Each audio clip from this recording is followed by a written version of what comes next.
Let's get the session online and we shall resume to our Shri Īśopaniṣad.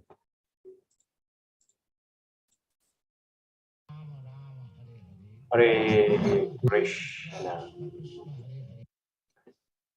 Let's do the Mangalacharan and we shall resume back to our sessions. Srila Prabhupada ki jai. Feel free to join me in Mangalacharan. Om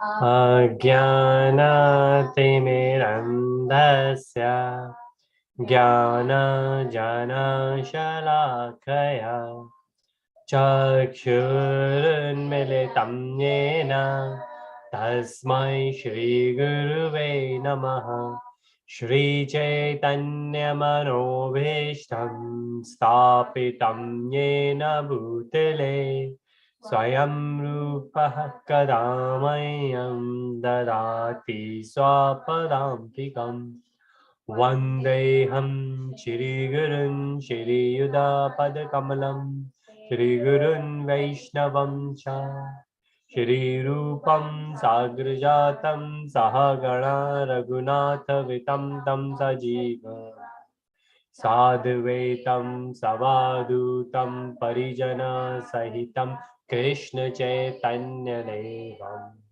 Shri Radha Krishna Padam Sahagana Lalita Shri Vishakha Vitamsa Hey Krishna Karuna Sindhu Dena Bandhu Jagatpate Gopesha Gopika Kanta Radha Kanta Namostute Tapta Kanchan Gaurangi Radhe Vrindavaneshwari Rishabhanu Sute Devi Pranamami Hari Priye Vanchakalpatarubhyascha Kripal Sindhubhya eva cha Patitanam Pavanebhyo Vaishnavebhyo Namo Namaha Namo Vishnupadaya Krishna Preshtaya Bhutale Srimate Bhaktivedanta Swami Niti Namani Namaste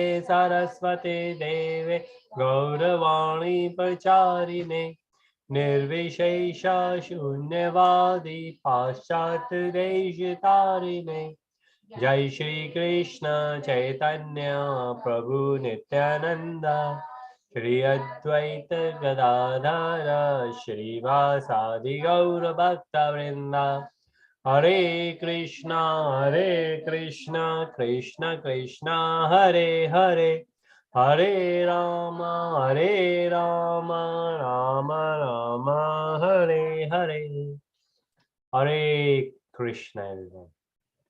सभी भक्तों का स्वागत है. हरे कृष्णा. आज हमारे मित्र शरद जी भी हैं. शरद जी आपका भी स्वागत है. नमस्कार गुरुदेव. नमस्कार जी. हरे कृष्णा. हमने अभी मंगलाचरण किया है. So we did a different session, the whole session just on Mangalacharan. So each and every phase of it. So the way we start from the top, Om Ajnanatimmirandasya. So this is, we are bowing down to our spiritual master. Anyone who has opened our eyes, because we were in darkness, because we didn't know where we were, what we were doing, the jnana, the knowledge, the wisdom we received from Vedic, that knowledge is going to be very helpful in our day-to-day life. Hare Krishna. So very quickly to summarize, we are doing Shri Īśopaniṣad. Now we have Vedas, we have Upanishads, we have Puranas, we have Mahakavyas. In Upanishads, we have 108 main Upanishads. Out of those 108, we have top 10 Upanishads. And then one of those Upanishads which talks directly about Ishvara, Lord, is Īśopaniṣad. So Īśopaniṣad is about Ishvara. Now, there are 18 verses. Currently, we are on 5th verse. The very first, so let's take to the next slide. In this one, we can see 18 mantras of the whole Upanishad. So it's very small Upanishad. There are only 18 verses, but those 18 verses are directly about the Lord. Those 18 verses could be divided into 5 different categories. The first one, where we have the first, which is not the part of the Shri Īśopaniṣad, but that's the invocation mantra before we recite the mantras of Shri Īśopaniṣad. That's Om Purnamada Purnamidam. So that invocation mantra, and then the first 3 verses, they give the theme how we can live in harmony with Ishvara, with the Lord, with the God. And then the second one, 4 to 8, where we are currently. But to take a step back, so the invocation mantra, which is Om Purnamada Purnamidam Purnat Purnamadachyate Purnasya Purnamadaya Purnameva Shishyate. This verse says Ishwar is Purna, Ishwar is complete, and everything emanates from Ishwar. And we, Bhagavad Gita chapter 15 verse 7, Mamevamsho Jiva Loka. Jiva Loka, each of us, we are living entities, we are jivas, and we are the part, we are amsha, part and parcel, so the fragmental parts of Krishna, of the Lord. And this invocation mantra says that Krishna is complete, the Lord is complete, and when we come out of Lord, we are also complete. And even though we are complete, we come out of the whole complete Lord, even after us, the Lord himself still remains complete. It's not like we were 10% of Krishna, we have come out and Krishna has gone from 100 to 90 because 10% is gone out. 100% of Krishna and we are 100%, and still Krishna behind left is 100%. That's the invocation mantra of Ishwar. Then moving forward, verse 1 gives us the detail, which we have discussed in detail. This tells us about detachment. The main word in Sanskrit in this mantra is Īśa Vasyam. Īśa Vasyam concept is where everything belongs to Ishwar. So we have the skills, we employ those skills in the service of Krishna. We got money, we always remember not to miss the opportunity to express the gratitude that Krishna has given us the knowledge and the skills, and using those knowledge skills, we are able to earn the money. So we should always remember. This will always help us to control and hopefully one day completely diminish our self. So the word is ahankara. So it says ego. So the self-ego, or sometimes we say false ego. But I have done it. Not really I have done it. And yesterday we had friends over, we were discussing, and we were discussing this as well, that who makes the decision? Is this really us? Do we have all the choices in our hand and we can make the decisions? But Īśa Vasyam concept, if you remember, then we can always live in harmony, because whatever we have, each one of us, we got our own quota, right? We should not look for any other quota. There is no jealousy, there is no enviness. Each one of us, based on our karma, we got our own quota and we can enjoy that very nicely, and we can offer that in service of Krishna. That's detachment, Īśa Vasyam concept. That materially we will detach from things, and the second verse says we need to attach to Krishna. So materially we will go out, and spiritually we will go in. We are living in the material world, but we are very spiritual. Every activity we do, that will be spiritualized if we bring Krishna into the conversation. Like yesterday we were discussing about food, and then the conversation happened that in Bhagavad Gita chapter 17 verse 5 to 8, I think, where Krishna explains to Arjun that everything could be in 3 different categories, including food. And then following verses, explains the food in. So I can actually give the exact verses here because I remember we were discussing this with a friend. So it is chapter 17, verse 5 onwards.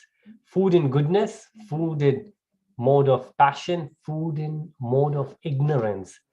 And we don't really need the Western medical science to do experiments and tell us. Our own scriptures written 5,500 back.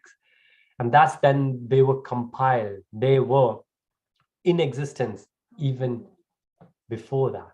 And that's what beginning of chapter 4, Krishna confirms to Arjuna. So attachment to Krishna, which means whatever we do it as per the Vedic injunctions. And then we are attaching to Krishna. And if we don't follow this principle, Īśopaniṣad principle, if we live materially and if we don't get spiritualized, we are going to get punished. And it's not that the Krishna would like us to punish. And there are many examples around. We drive here in England, or as a matter of fact, any country, but here in England, the speed limit is 70. And if you will go at 80, then the camera will take the pictures, send us and fine us. And somebody might say, well, that's rude. That's not nice. But well, these are rules and regulations put for our security, our safety, and of course, all others around us. And the authorities, they haven't put the cameras there to punish us. They have put there so we can regulate, so others can regulate, so we can drive safely. Similarly, the rules and regulations given here in this material world are for our own benefits. And it's evident when we see the spiritual people around, even if they are materially, to say, they might not have anything, but they would still have that internal bliss, which is much, much higher than the material happiness, which we all look for in our day-to-day life. In our day-to-day life, we look for it. We start in the morning, whether we have the food, we go out and we do a lot of things. We try to get the money. And what do we do with that money? We try to gather all those things to satisfy our senses, right? So verse 3 explains that in detail. And this is a theme. And as we said, the very first category in this theme, invocation in the first 3 mantra, how to live in harmony with Ishvara. If you would like to catch up, then in the YouTube, we already have these verses. So feel free to go back and we can revise those sessions. And if anyone has any questions, feel free to ask. It's always good to have discussions based on scriptures. I shared the link here in the Zoom. If anyone would like to go back, all the previous sessions, they are there on the channel. Rather than wondering and spending time on those things which are not going to affect us directly, and we don't have any control over them, and there are many. If we spend even a little bit of time in our spiritual growth, then we can understand not only we find the purpose of our life, which is explained very nicely in Srimad Bhagavatam 1-11, Canto 1, Chapter 2, verse 9, 10, and 11. It says, Jivasya Tattva Jigyasa. To inquire about the Tattva is the purpose of our life. That's what our Shastras, Srimad Bhagavatam says. And the following verse says that the one who knows that Tattva, to inquire the Tattva, but what is that Tattva? That Tattva is the absolute truth. And those who are enlightened, they understand this absolute truth as Brahman, Paramatma, and Bhagwan. So these two verses are there, 1-9, 1-10, and then following 1-11. Now moving on to the next category in this Shri Īśopaniṣad, which is from 4-8. The Ishwar can be understood by spiritual vision. And if we dwell a bit further in this category, we can see very first thing. So the essence is, yes, we can understand Krishna, but that's from 4 to 8. From 4 and 5, if you understand, it says that we cannot understand Krishna using our material senses. And if we have read Srimad Bhagavad Gita, we can understand that Arjun could not see. So chapter 11 is where Krishna exhibited his Virata Rupa, universal form, to Arjun.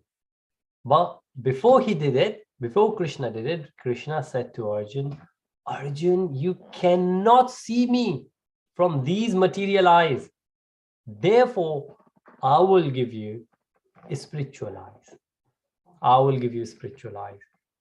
And then Krishna gave Arjun the spiritual eyes, and then Arjun could see Krishna. Right?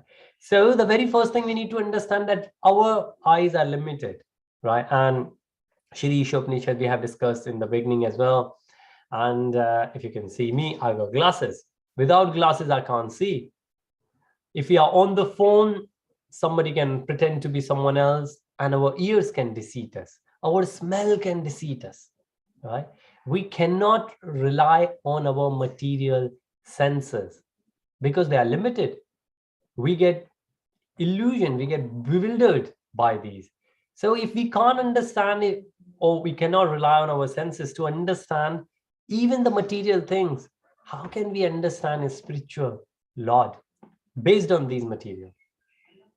Hence, how we can understand, that's been explained further, that we need to develop the spiritual vision, and that vision is given by the Lord, given by the scriptures, given by the devotees. When we come in the Sangha, we say Sadhu Sangha. When we come in the Sangha of the Sadhus, so association is very important, very, very, very important. So verse 4, we did it. Verse 5, where we are currently. If anyone has any question at any point, or anyone would like to add anything, we all have different kind of associations, and we all have different kind of realizations. So feel free to interrupt at any time. You don't have to wait for any prompt. If you would like to share anything at any point, or if there is any corrections, if you would like to correct me for anything, feel free to do that. We like to bring this to the level where we discuss, and that's what we mostly do. Ajay ji is not here today because he had to go for university admissions.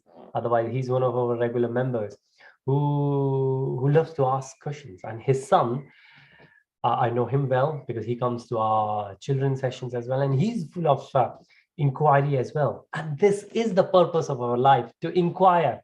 Not to inquire that when Russia is going to invade Ukraine, or not to inquire about who is going to win football or World Cup, but to inquire about the Tattva. What is that Tattva? Is Brahman, Paramatma, and Bhagwan, as Srimad Bhagavatam says.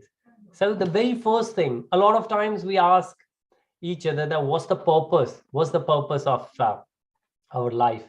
And we get various different reasons and different explanations. People, they have developed their own. But we need to understand this body, the material body, the spiritual soul has been given to us, right? And so a lot of time people say, oh, well, the children, they don't come with a manual. Well, no, all our Vedas, Puranas, Upanishads, they all are manuals. Srimad Bhagavatam explains us so much. In Bhagavad Gita, Krishna has given even the food, the knowledge, the understanding, different modes. So we do need to understand mode of ignorance, avoid it, or completely, we don't want to get into mode of ignorance. Mode of passion, control it. Of course, when we would like to go out for preaching, when we would like to cook for Krishna, anything we would like to do for Krishna and devotee, we need the passion. And in Upadeshamrita, there is a very nice verse which says that Utsahan Nishchayat. It's like we should be eager, infused with enthusiasm, that yes, we would like to do it for Krishna and for the devotees. And that's where we need the passion. So we need to control the passion. Ignore, completely avoid mode of ignorance, control mode of passion. Yeah. And always try to encourage ourselves to be in mode of goodness. Mode of goodness is not the aim, but mode of goodness gives us the platform to transcend from all three modes of material nature. Hare Krishna. So any question, any inquiry at any time, please. It's always Varunji, I have a question. Please, Sharaji, yes. Yeah, as they say, I mean, the Gyan is basically the knowledge about self, the knowledge that I'm not a finite being, but I am an infinite truth. Yes. That realization is actually Gyan. Yes. And the knowledge about self itself is the Gyan. The rest of the word is kind of illusion. Yes. What does Upanishad say about it? Very nicely mentioned that, yes, aham brahma asmi. This is one of the Mahavakya from Upanishads. So we have Vedas, we have Upanishads, then we have Puranas, and they all came in the sequence for our own understanding. Upanishads, like Bhagavad Gita. In Bhagavad Gita, there could be one sentence, like I know there's one verse which says that the karmis, the material living beings, they, for them, what is day, for spiritual beings, that's night. And for material beings, what's night, for spiritual beings, that's day. And a lot of time I spent thinking before I got into the association of devotees to understand the true meaning behind it. I thought, yes, that's so true. That's so true that maybe because spiritual beings, they meditate throughout the night, but it was not the day and night as we understand. It's where the senses go. So the things where material people will enjoy, maybe the nice movies or full of passion, sports, the spiritual beings, they would like to go to the temple at the same time. And maybe the spiritual beings, they wouldn't like to go to the temple that often compared with us. So it contradicts in that respect.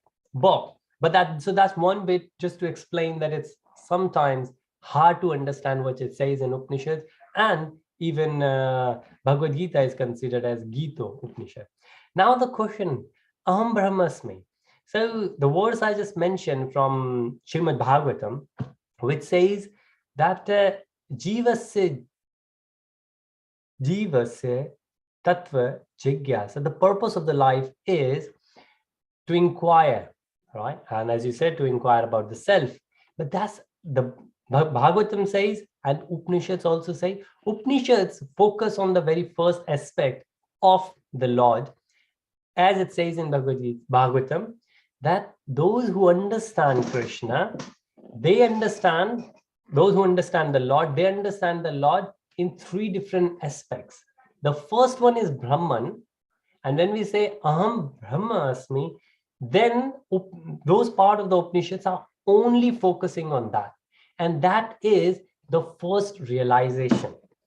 That is the first realization. And that realization in itself is a complete realization. That, well, I say complete, but complete in a sense that we can say it's Satchitta Ananda, even though the other bits are a bit missing from there. And I've just taken the verse out. I'll tell you the exact verse from Srimad Bhagavatam. So this is 1-10, which says, Kamasena indriya pirte labhe jive tayavata jivasya tattva jigyasa na artho yaschecha karmavi. Like, apart from this, there is nothing else we need to worry about, right? So when we say Aham Brahmasmi, that is inclusive in it. How do we know? When we follow the next verse. And next verse says, Vadanti. Vadanti is like the people who say, Vadanti tat tattva vidas. So in the previous one, we said to inquire about that tattva is the purpose of life. And this one says, to inquire about that tattva. What is that tattva? Vadanti tat tattva vidas. Tattvam yaj jnanam advayam. Those who know, they say Brahmeti, Brahm eti, which is Brahman, eti, Paramatmeti, Paramatma, Bhagwan iti, and Bhagwan Shabdite. Shabdite is to say. Now, what do we understand from this? That Brahman, Aham Brahmasmi, is the very first aspect of it. The second one is Paramatma, and the third one is the Bhagwan. This could be explained in many different analogies. So when we say that, it says the jnana of that we are Aham Brahmasmi, that we are Brahman, that's where not only, so this could be divided into two. One, so you know you're Brahman, you know I'm Brahman, you know we all are Brahman, right? But this is the knowledge. Are we implementing on this? So again, yesterday we were discussing that somebody lost the parents. So another friend of mine, they visited from Sheffield, and unfortunately she lost both her mom and dad. And this is what we were discussing yesterday as well, that we know the death will come, and we also know that death could come at any time. But still, when people die, we get surprised. And then we say, why so early? Well, it's very hard, and there were a lot of other conversation along with it, but to have the knowledge and to live that knowledge. So when we say Aham Brahmasmi, I'm Brahman, you are Brahman, everyone is Brahman, right? This is the knowledge, this is the jnana. But then the next level is, are we really behaving on that platform? If we will, then we will never ever, for anything, we will never going to go because this tattva is actually this Aham Brahmasmi, the Mahavakya explains that I'm a spiritual being, I'm not this material body, which means when this body is going down, not only this body, but any body will going down, we will never ever feel remorse, sorry, or nothing has been missing, because spiritually we are complete. So even though we know about it, we are not living about it. Now, how to live that? Right? How to live that? Like, we know that people are going to die. Now I know I'm going to die, and I know I can die anytime. I know it, but am I living it? Now, rest of the Shastras, they go about where we are, and we all are on different platforms, different levels. Wherever we are, from here, we need to reach to the level where we can understand, where we can live by Aham Brahmasmi, which is actually the very first aspect of it. Now, how to reach to that level? That's where the devotional service comes into. So you're right, Aham Brahmasmi, that's what Upanishad says in one sentence, in one Mahavakya. But this is the knowledge, this is the jnana, how to live our life, how to realize it. And this is what we call self-realization, right?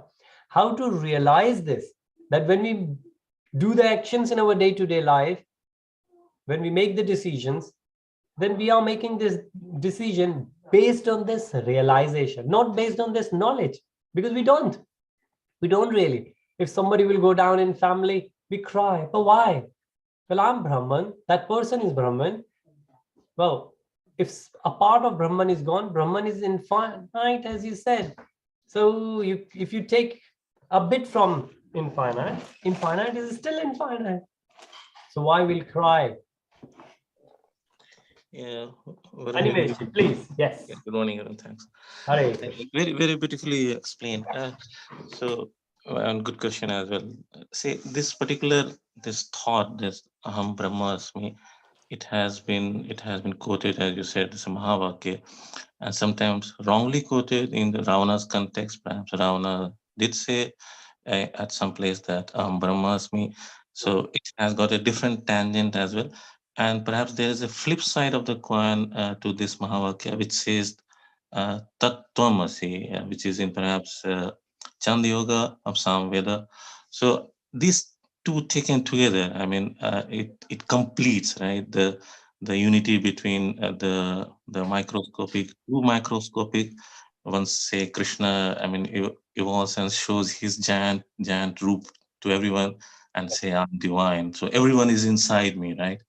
And that also ties down to the concept that what is this material body? Ultimately, it has to go down, right, to its elements. Yes.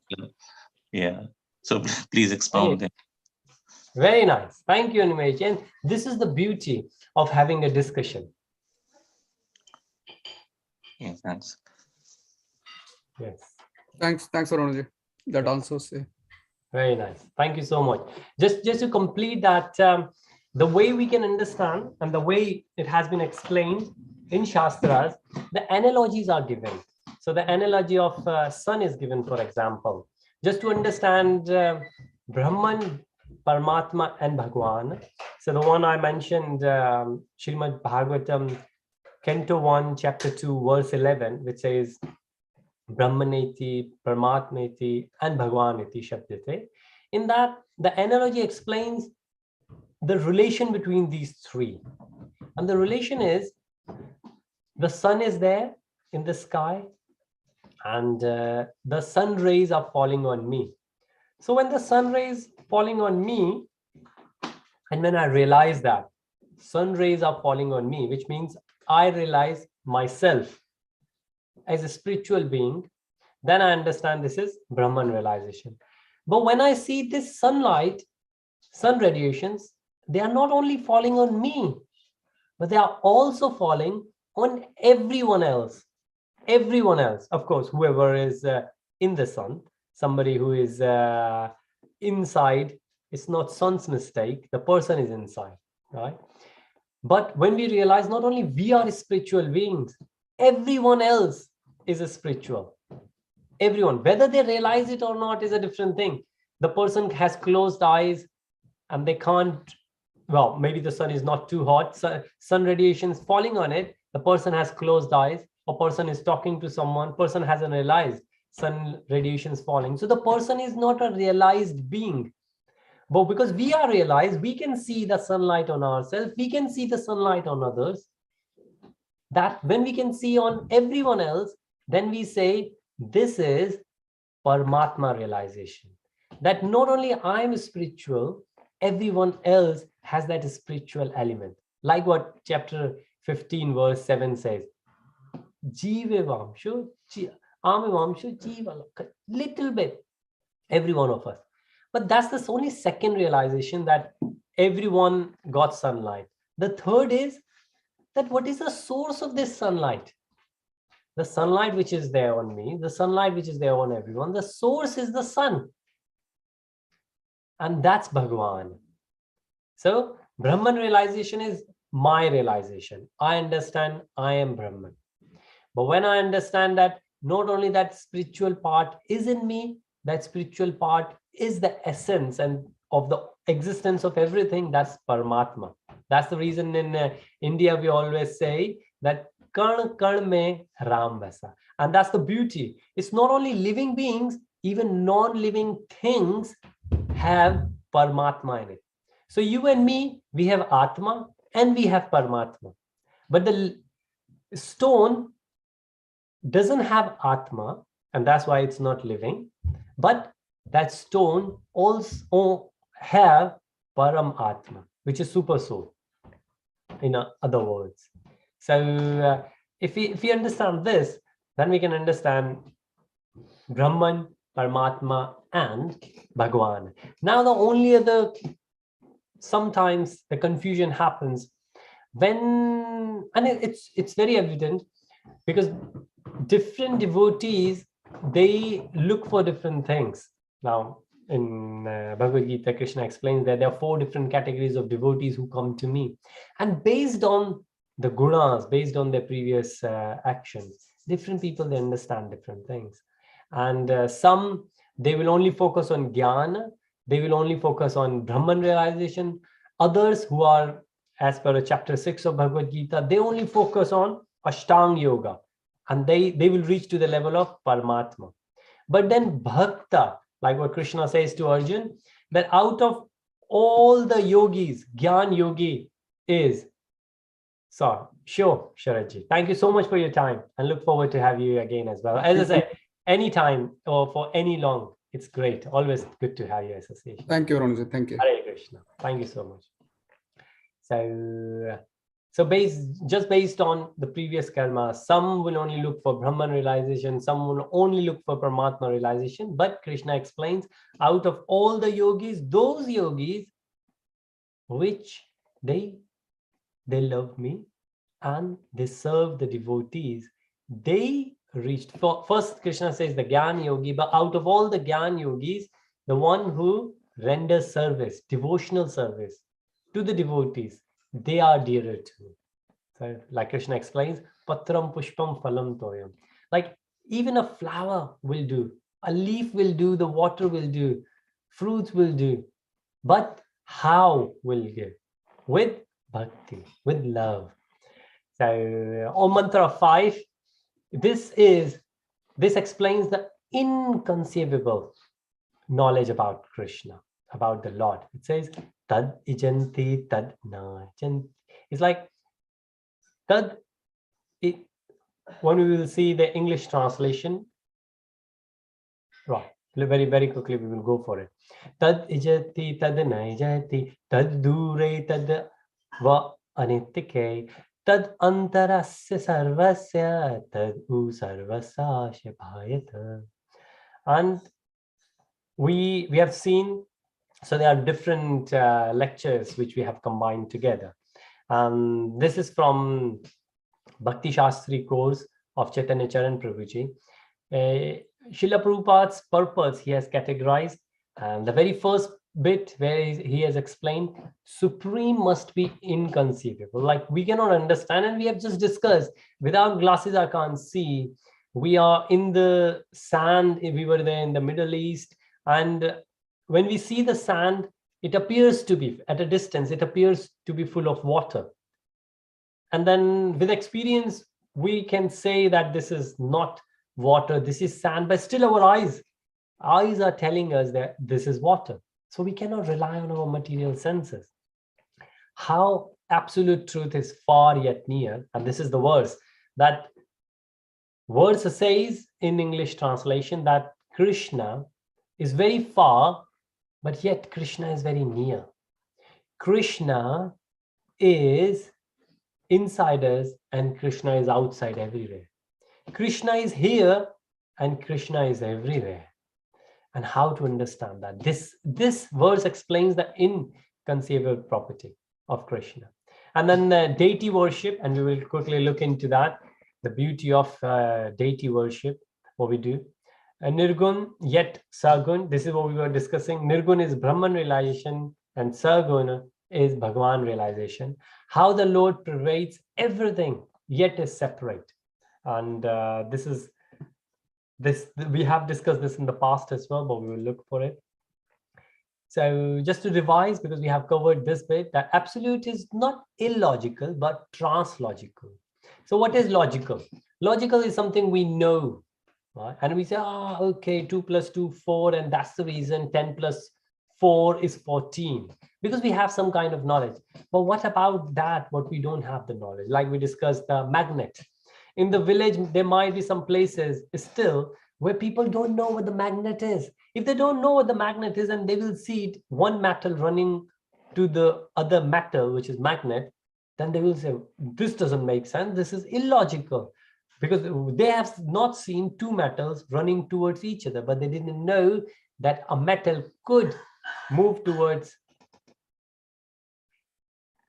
magnet. And we need to understand. Let logic be our minister, not master, which means logic should suggest things to us. But if something is illogical to us, we should question it rather than, oh no, this doesn't make logic, so discard it completely. No, if we discard it completely, then that logic becomes our master. What is logical to me is true and good. What is illogical to me is not true and is not good. No, because our knowledge is not the absolute knowledge. Our knowledge is the relative knowledge. Our knowledge keeps enhancing. And then we have, don't make logic into a secular God. And that's another thing. A lot of times, people have said, and recently, two of the mothers of different friends, they have recently visited, they are still here in UK, and they're visiting the family, and we have met them to seek their blessings. And both the mothers, they said on different occasions that everything is the same. Like, doesn't really matter who follows what, everything is the same. Now, when we say everything is same, we need to inquire a bit more, and then we can understand, okay, that is it really everyone is talking about the same thing. The good thing is, if really everyone is talking about the same thing, about the same Lord, then nobody needs to fight. And that could be a great, great understanding if we could reach to that level. But well, of course we are not. Now, right, very quickly, we have discussed this in the past, that the logic we make based on what we have already processed in our brain, and our process could break. Hare Krishna. No worries, Mataji. Thank you so much. Good to have your association. And Hare Krishna, Prabhuji. Hare Krishna, Mataji. Thank you so much. So logical, we have discussed.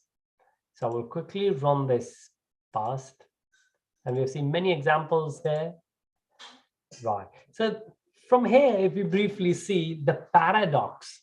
Now, in this verse where Krishna says that I am also near and I'm also far, this appears to be very contradictory, the statement. And that's where we need to understand what paradox is. Now, paradox is self-contradictory statement. And we will some more example. But on the left, if it says the sentence is on the right is false, but when we read the left, it says the sentence on left is true. And this appears to be very contradictory. We don't need anything else from outside. It itself seems to be very, very contradictory. But then this is called paradox. Then we also have something called oxymorons. And oxymorons we have seen, like a big baby. Well, if a baby is there, the baby cannot be big, because by definition, babies are usually small. And then we say open secret, where secret is something which is supposed to be enclosed, where it's open secret. So these kind of, and we use these a lot in our conversations, and these are called oxymorons. Not contradictory as well, they appears to be contradictory. But what do we need to understand is the hidden meaning behind it, right? We need to understand these are oxymorons. So, or this is paradox. So we need to understand the inner hidden meaning behind it, right? And there are many more examples of it. And what is the difference between paradox and oxymorons? Now, paradox could be considered as an action, but oxymoron itself is just a description of something, right? So paradox is freedom is a slavery. Now, we can use this and try to understand this many ways, but this could be an action, right? Freedom is a slavery, so do something. But oxymoron is like cold fire. It's a cold fire. It's a fire, but it's not that hot anymore. We don't really need to do anything, right? So oxymoron is just the description. Paradox is the action. And great things to understand. But what we understand from this is that it's all about the hidden meanings. So Shri Īśopaniṣad mantra 5 says, Krishna is near, but Krishna is also far. Krishna can walk, but Krishna is unable to walk or does not walk.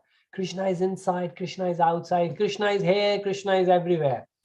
And if we read this, because if somebody will say, I want to know Krishna, I want to understand absolute truth, I want to understand Ishwar, we say, okay, pick Shri Īśopaniṣad mantra 5, and the person will get confused. Well, what kind of God this is?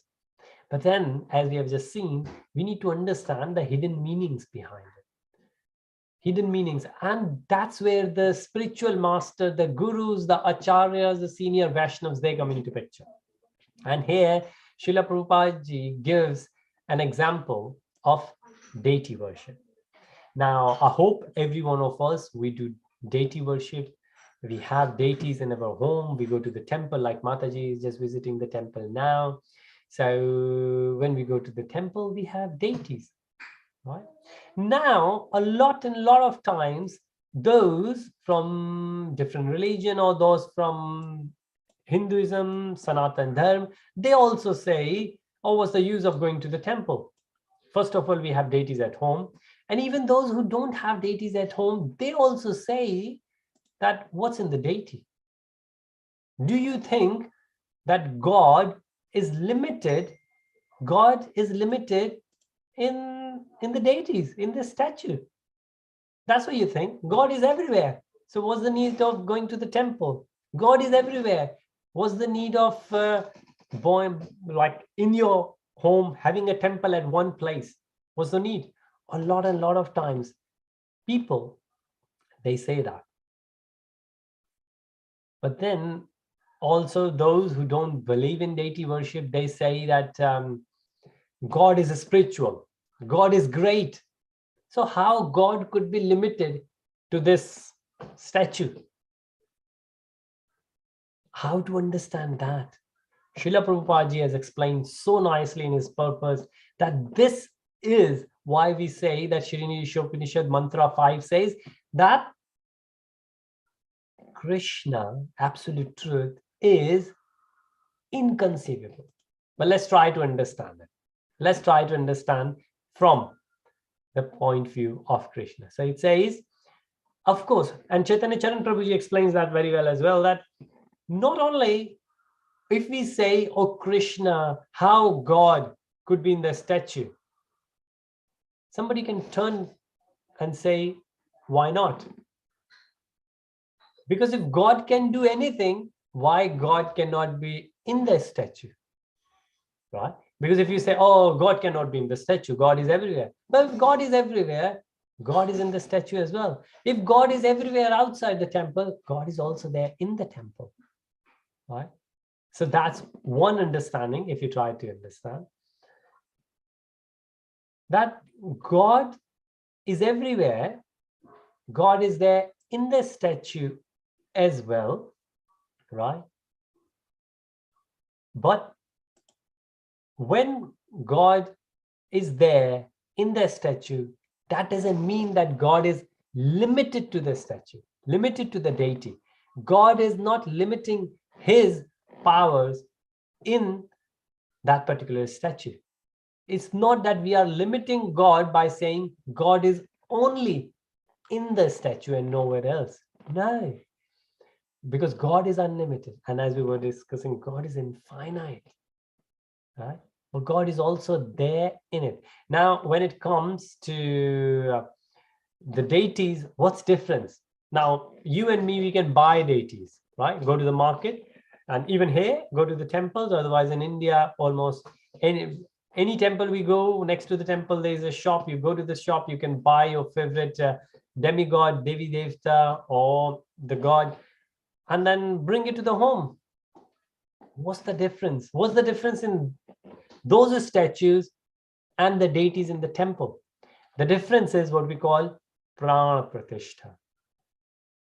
That we have to invoke, we have to request Krishna to manifest his powers in that statue, so that statue will transform into a deity. Until and unless, like we say, what we eat is food. But when we offer that food to Krishna and then take that food, then that food transforms itself into a prasad. Right? So if we just cook and we eat, it's a food. But when we offer that to Krishna and then we eat, it's a prasad now. Similar ways, when we buy the statue from the market and then just start praying, that's just a statue. But when we do pran pratishtha, and there's a whole, there are many other places, but pancha, antra, there are many other places where we can, in the shastras, how the pran pratishtha could be done. But this is one, we'll leave that for now. But when we have those deities in the temple, then we need to understand the prana pratishtha from the Brahmins, invoked by those Sanskrit verses, the hymns, requested Krishna to come along and manifest himself into those statues, and those statues transform into the deities which we worship. Of course, we can do that at home as well. but that's usually properly done in the temples. And that's the difference between deities. And what kind? It says there are 3 different kinds of deities. Well, actually, it's wrong to say there are the 3 different kinds of deities, because deity is the one, but we consider the statue. But it's our vision. It's how people see it. So, of course, so somebody who doesn't believe, let's say somebody from different religion, they just see that as a Jada Maya. Like, this is just a statue. Come on, this is just a, if it's made up of metal, it's just that metal, silver or gold. And that's the reason a lot of, in the past, I hope not now, but it still happens, I guess, some places where the thieves come along and then they take the statue. Why? Because they only see the gold or silver. Animeshji, please.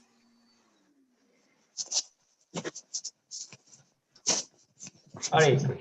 Okay. I thought Animeshji got some question. So the first one is Jarmaya, where somebody just look at the statue and just see the material it's made up of. But then it's Manomaya, the next one, which resembles the mind. For example, somebody asked Vivekanandji actually that what Animeshji, Hare Krishna. Right, okay. Sorry, it came on its own. Sorry. No. No worries. That's okay. I just thought if in case you would like to add something like you did. No, please go on. All right, very well. So Manomaya is when we symbolize something, when there is a picture and then we respect that picture. So at that time when Swami Vivekananda was about to travel, there was actually a king who wanted Swami Vivekananda to travel all the way from India to America to represent. And then somebody on behalf of king was there in the office, let's say office those days. And then that person said to Swami Vivekananda that these statues you have in the temple, I don't believe in them. Why do you pray? Because obviously you consider yourself, the concept they have is Advaita. So Swami Vivekananda said that you're right. This picture on the wall belongs to the king and you work for the king. And he said, yes. I said, is this picture the king? I said, no, king is a human. This is just a picture of king. I said, yes. And so the Swami Vivekananda said, would you spit on this picture? I said, no. I said, why? I said, because this picture represents the king. The respect I gave to the king, I will give to the picture. And Swami Vivekananda said, exactly. It's in your mind, in your consciousness. The same respect you give to the God, devotees give the same respect to the deities. And this is what we call Manomaya, where the absolute truth, Krishna, is represented in that symbol. But then Chinmaya is when after Prana Pratishtha, we know that Krishna is there in the statue. And that statue has transformed into deity. So these are 3 different visions or consciousness of people when we see the statue. Is it just the statue made up of material? Or this is the statue who resembles something? Or we know that this is not the statue, this is my deity, because our Lord is there in that. And when I will speak to that statue, I know the Lord is listening. That's a Chinmaya. 3 different visions being explained. Now, people say that, well, if that statue is God, let's say Chinmaya, if that statue is gold, that statue is gold, silver, iron, or any metal. Or like what we can see, it could be made up of different materials. You can break that statue. So are you saying that you have killed the God? If the fly will go and sit on the nose of the statue does not have even power to take that fly off. What does that mean? Your God does not have any power, not only to shoo the fly. These questions are asked. Now, we do need to understand that broken deities, The focus, when the God is there in the statue, the focus of the God is not to express and exhibit omnipotency, like I'm a lot more powerful compared to anyone, I'm the most powerful person. No, that's not what Krishna has come to do in the form of deities. There, Krishna is representing love and passion, compassion with the devotees, exchanging, right? Krishna is coming through to be accessible and approachable to devotees through the medium of being a deity. So the focus is not to exhibit that I'm omnipotent. Not at all. No, the purpose is completely different. If you try to understand the different, let's say there is an elephant and a small boy or a girl there. Now, if that child would like to sit on top of the elephant, the child could never able to reach to that height, because elephant is much taller compared to the child. Then what happens? Now, out of the mercy, that child could never compel the elephant, but out of compassion, if elephant will say, okay, I'm going to sit down. I'm going to sit down, please climb on me. Right? Now, when people will see somebody that, oh, that child is sitting on top of the elephant, and somebody will say, what kind of elephant is that? That must be very small elephant. No. Or maybe while the elephant sat down, then somebody will say, what? This elephant, so powerful elephant, is sitting down for this little girl. This little girl must be more powerful compared to the elephant. No, the purpose, the focus is different. The relationship, the reciprocation is different. When elephant is sitting down for the girl, the elephant is not exhibiting that I'm powerful. Elephant will express that if somebody will come to harm that child, or somebody will come to attack the elephant. Then we will know how powerful the elephant is. But when out of sheer love and compassion, when the elephant will bend down, go down, sit down, for the child to sit over, then the purpose, the intentions are completely different.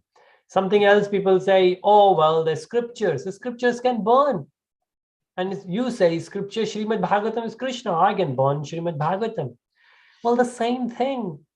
The purpose of the book, when Krishna comes in the form of Srimad Bhagavatam, the purpose is not to exhibit all powerfulness what Krishna has. The purpose is to provide the knowledge, the wisdom, which is there in Srimad Bhagavatam.